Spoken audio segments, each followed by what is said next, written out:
right? Mike was able to cultivate a younger generation with his smile. The way you never seen Mike frown or tell a kid no. Even if you see him in media, he was always fun. He was just a likable person. You see Anthony Edwards, man. You see this man on interview, like you just can't help but to like the kid.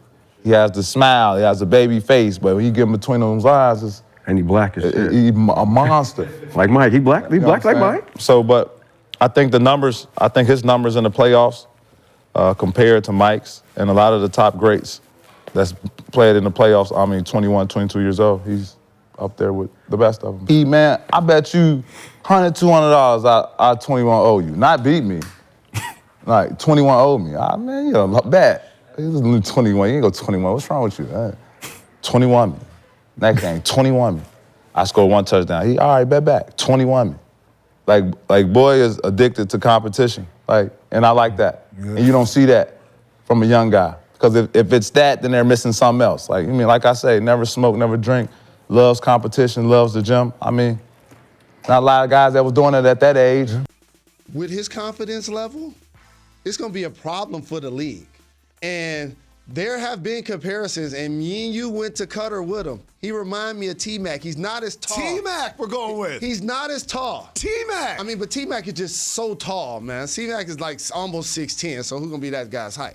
But I'm just telling you, the ferocity in which he attacks the rim, with the flair for the dramatic. Look at him signing autographs in the middle of the game. But also being a bucket. Usually the powerful, like LeBron James can score the ball, but he's not a bucket. His maturation. He was becoming that guy, that go-to guy, that number one option in Minnesota.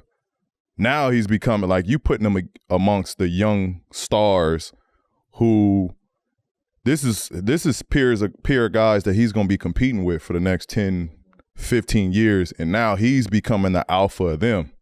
You know what I mean? It's pretty special with who he's becoming, and to be ready at that age, at this stage, I'm telling you, I saw that coming. That's why I was a big fan of him, because I saw the star potential in him. I saw the superstar on and off the court with Anthony, and he's showing it. Big shots. That Germany game was special because Germany was getting the best part of us, and he basically put USA on his back from that second half on to finish that game off. He literally just put the team on his back. Ant was going OD though. Ant was losing his next. No, Ant is a problem. Ant is OD. Oh my gosh. Dude is. I would say this year the toughest players to guard was Ant and Shea. Jesus Christ, Ant was cooking. Doing everything though. All 3 levels. I'm gonna be honest. I thought he was gonna hit that shot. Game 6. No, game 5. I was contesting it. Yeah, it was. I thought he was gonna hit. It was online. It was online. It looked good. It was just long. Anthony Edwards is a superstar.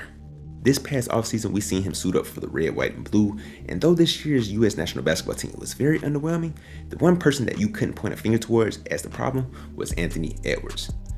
He was dominant, and it didn't really matter who was in front of him. He got his way all the time, and that has continued going into this NBA season. At the making of this video, the Wolves are 7-2 in their win-loss column, and hopefully that trend can continue by the time this video is releases, because I hate dating my videos and something goes totally wrong. But Ant-Man has been the guy for the Timberwolves, and just the type of athlete that he is paired with his athleticism just makes for a different type of player.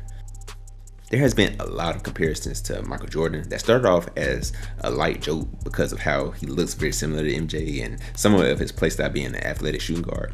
But I don't know, man. As time has certainly marched on, those comparisons are starting to look more and more real by the day. The thing that makes it real is not necessarily his playstyle, but rather his mindset. Ant-Man is one of those rare personalities that you come across and instantly you are drawn to their aura. That superstar aura where you just suddenly feel like you are in the presence of greatness. We all know how funny and entertaining he is, but he is also one of those players who won't back down from a challenge.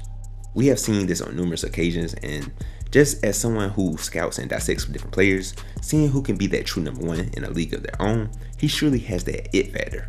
He wants it, and a lot of talented players don't necessarily want it.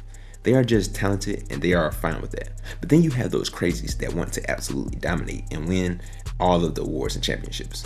That guy is Mr. Anthony Ant-Man Edwards. I wasn't touching the AE1s. He could shoot.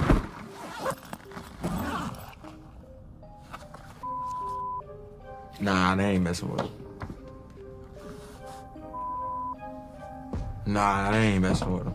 Ain't nothing. How about your boy? Man, these ain't nothing. They dead. Hell nah. These first shoes, I like them AE1s better than these, nephew. These the ones, Jack. Oh yeah, these the ones. The color, the feel, the look. These the ones for sure. You know how I know? How? Cause they mind crazy, man. With the Timberwolves, this season will be an interesting one. They are at the moment amongst the best defensive teams in the league. Rudy Gobert is having as good of a defensive season as he has ever had. Then you have a lot of contributions from others like Ant really stepping up his defense. Old man Mike Conley is giving it a kick. Two young bright spots like Naz Reid and Jaden McDaniels are really a boost to this team. Kyle Anderson just being effective as always. Nickeil Alexander-Walker, which was one of my favorite players when he was on the Pelicans, has really stepped up and been playing some really good defensive basketball. All this is culminating together quite nicely, and now the eyes are starting to turn towards them. The question is, how far is Anthony Edwards ready to lead this team? Because this team was one of a lot of question marks centered around fit, and where does Karl Anthony Towns fit into all of this? Can he play with Gobert? Is this not his team anymore, and whatnot?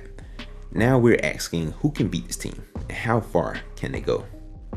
Ant-Man once said they were targeting the Warriors in the playoffs, but I think they may already be past an aging Warrior squad. But now, how high can they go? What does Memphis do when Ja Morant comes back? Can they get past the Mavs? Can they knock off the Lakers? What about Phoenix? The ultimate goal is to get into the main conversation, which is to be right there with teams like the Nuggets, Celtics, and Bucks. But as of right now, it is a lot to look forward to if you are a Wolves fan.